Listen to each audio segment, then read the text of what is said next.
Bonjour à tous, je suis très heureux de vous retrouver pour Intérêt Général et cette semaine je reçois Guillaume Alvarez qui est le président de Steelcase SA. Bonjour. Bonjour. Alors peut-être pour commencer, pourriez-vous nous parler du cœur de métier de Steelcase? Alors notre cœur de métier, c'est inventer et fabriquer des espaces de travail où on se sent bien, où on peut laisser son potentiel s'exprimer grâce à l'amélioration du bien-être physique, émotionnel et cognitif. Et ça, ce sont vraiment trois enjeux majeurs dans l'entreprise et qui sont en cohérence avec l'intérêt général. Quel regard vous portez sur l'intérêt général? Alors, à l'époque de l'individualisme, de l'instantanéité, de l'apparence, je dirais qu'il est plus important que jamais que les entreprises et les citoyens s'engagent dans la préservation et l'amélioration de l'intérêt général. Alors chez nous, chez Steelcase, au-delà de notre fondation et de nos équipes d'innovation sociale, nous encourageons nos collaborateurs à s'engager dans trois types de projets, éducation, diversité et environnement. Et il faut dire que Steelcase est un leader mondial. Peut-être quelques mots là-dessus? Oui, nous avons été fondés en 1912. Nous sommes les leaders dans le monde, en Europe et puis bien sûr ici en France. Alors pour décliner une responsabilité sociale de l'entreprise sur les territoires, il faut choisir des focus d'action et vous avez des engagements très précis.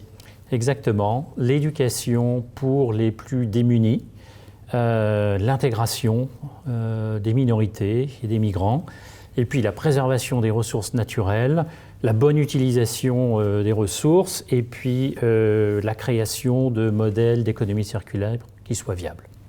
Les territoires, puisque vous nous regardez à travers les territoires de France, c'est aussi un enjeu qui est au cœur du dispositif d'intérêt général de Steelcase, avec des usines où le Made in France est en trame de fond. Très important chez nous, puisque nous avons notre siège Europe, Moyen-Orient, Afrique à Strasbourg depuis très longtemps. Nous sommes présents en France depuis 1972. Notre plus grande usine européenne est à Sarrebourg, en Lorraine. Nous avons une plateforme européenne à Reims et bien sûr ici à Paris, deux très grandes filiales, mais aussi une présence dans les régions, à Lille, à Lyon et dans de nombreuses villes de province en France. La fondation Steelcase, parlons-en, elle est engagée et depuis un petit moment déjà. Effectivement, elle existe depuis 1951. Cette fondation a pour vocation d'encourager principalement des projets tournés autour de l'éducation, avec des dons chaque année de l'ordre de 5 millions, et puis également la possibilité pour nos employés de voir leurs propres dons matchés par ceux de l'entreprise. Ça représente encore à peu près un demi-million. Le reste, à peu près 60%, est donc versé dans des projets d'éducation, le reste, des projets scientifiques, des projets sur l'environnement.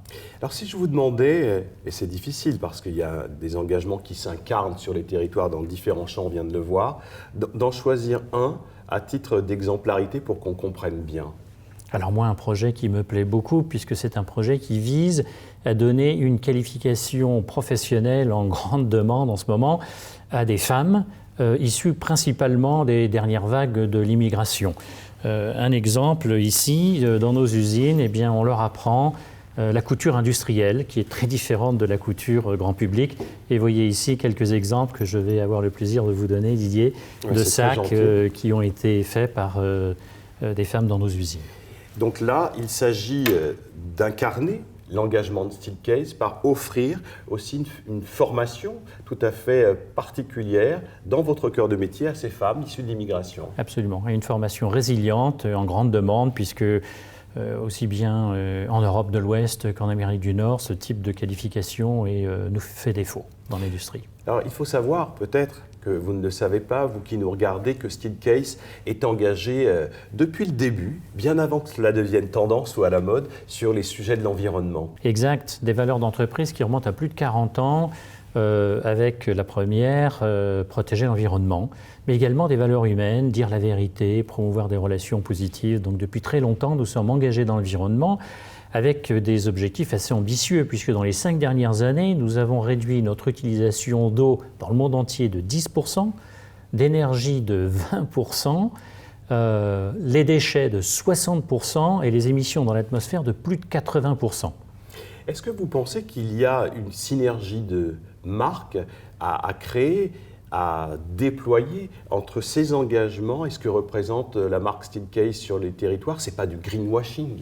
Non, ça ne l'est pas, puisque c'est, comme je vous l'ai dit tout à l'heure, vraiment dans la fibre de la culture de notre entreprise depuis très longtemps maintenant, mais également dans l'image de nos produits. Je vous donnerai deux exemples. Le premier, le siège Think, fabriqué en Lorraine, qui utilise 95% de composants recyclés, qui peut être démonté en moins de 15 minutes, sans outils particuliers, et dont 95% des composants peuvent être recyclés à leur tour. Donc ça, c'est un premier exemple. Il y a des innovations avec du tissu intelligent. Exactement, j'allais vous en parler. Donc un tissu que l'on appelle Celiant, qui a été inventé en 2014 chez nous.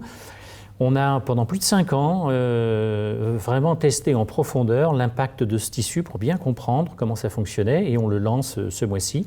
Donc ce tissu qui est assez particulier puisqu'il comprend des minéraux comme l'oxyde d'aluminium par exemple, qui, grâce à leur présence dans le tissu, émettent un tout petit élément d'infrarouge qui réchauffe notre corps de manière très agréable. Et le résultat, c'est que nos vaisseaux se dilatent de 8 à 10% de plus que de normal, ce qui provoque une impression de bien-être, mais surtout qui augmente la circulation d'oxygène dans le corps.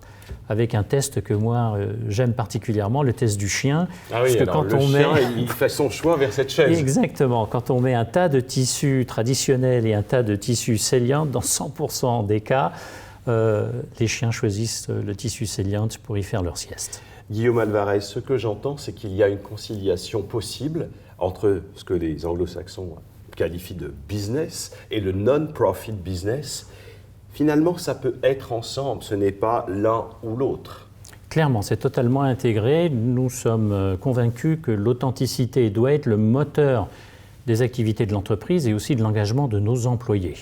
Donc, les projets sur lesquels nous nous sommes impliqués, par exemple, d'essayer d'éliminer, en France en particulier, c'est vraiment le pays leader pour nous dans le monde entier, d'essayer d'éliminer les déchets de mobilier de bureau à la fin de leur existence. Donc, depuis une dizaine d'années à peu près, nous avons recyclé plus de 60 000 postes de travail.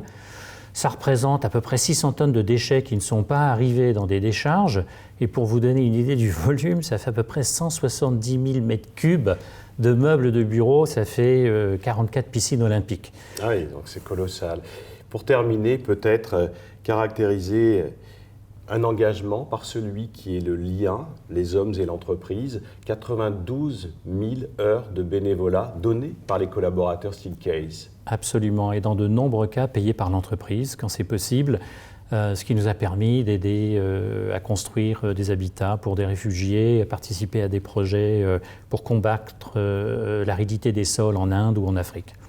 Guillaume Alvarez, quelle est la perspective, le cap, où conduisez-vous Steelcase, entrer dans ces engagements, cette chaîne de valeur qui anime le projet de l'entreprise depuis le début, que vous avez déployé avec ces outils, la RSE que vous nous avez décrite, cette fondation, et maintenant, quel est le cap, la perspective? Alors au-delà de ces engagements sur l'environnement et sur les communautés où nous opérons, l'ambition de l'entreprise, c'est de créer des environnements qui permettent aux gens de se sentir mieux. On sait qu'aujourd'hui, beaucoup des collaborateurs des grandes entreprises dans le monde entier souffrent énormément de par la pression du travail. Donc notre objectif, c'est de créer des environnements où on se sent bien et où on a envie de travailler.